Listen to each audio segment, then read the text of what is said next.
घरात negative energy असल्याची 8 लक्षणे. 1. घरातील प्रत्येक व्यक्तीला सतत आळस व थकवा येतो. कोणत्याही कामात मन लागत नाही. शरीरात ऊर्जा म्हणजे एनर्जी नसल्यासारखे, गळून गेल्यासारखे वाटते. 2. मनात सतत वाईट विचार येतात. अनेकदा जीव संपवावे असे वाटते. 3. घरात सतत तोटे आणि नुकसान होते. कोणत्याच कामात यश मिळत नाही. 4. घरातील साहित्य सतत तुटफूट. TV, fridge, washing machine, mixer, electronic साधने वारंवार खराब होतात. 5. घरातील व्यक्ती सतत आजारी पडतात. हे आजारपण औषध उपचार घेऊन सुद्धा लवकर बरे होत नाही. 6.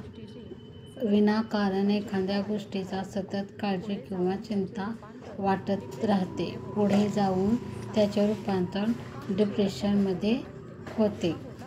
7. काम शेवटच्या टप्प्यात अडकते किंवा होता होता राहून जाते. एखादी चालून आलेली संधी अयशस्वीरित्या हातातून जाते. सतत वाईट स्वप्न पडणे. 8. घरात कोणीतरी असल्याचा भास होणे. घरात निगेटिव्ह एनर्जी आहे की नाही कसं ओळखावे? 1 काचेचा ग्लास घ्या व त्यात पिण्याचे पाणी भरा. थोडेसे गंगाजल मिसळा.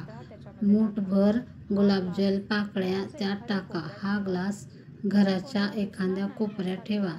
24 तासांनंतर ग्लासमधील पाण्याकडे निरखून पहा. जर पाण्याचा रंग गुलाबी अथवा लाल झाला असेल तर घरात निगेटिव्ह एनर्जी आहे. पाण्याचा रंग जितका गडद असेल तितका निगेटिव्ह एनर्जी जास्त आहे आणि रंग न बदलल्यास कारणे वेगळी असू शकतात. निगेटिव्ह एनर्जी घालवण्याचे उपाय. 1. घराचा मुख्य दरवाजा नेहमी स्वच्छ ठेवा. फरशी पुसण्याच्या पाण्यात चमचाभर खडे मीठ टाकून फरशी पुसावी. खडे मीठ म्हणजे मोठे मीठ. गुरुवारी हा उपाय करू नये. 2. निगेटिव्ह एनर्जीचा त्रास होत असलेल्या व्यक्तीला लहान मोहरीचे दाणे, लाल मिरची आणि मिठाने नजर उतारावा. या तिन्ही वस्तू आपल्या घरात एकत्रित करून 3 वेळा उतारा.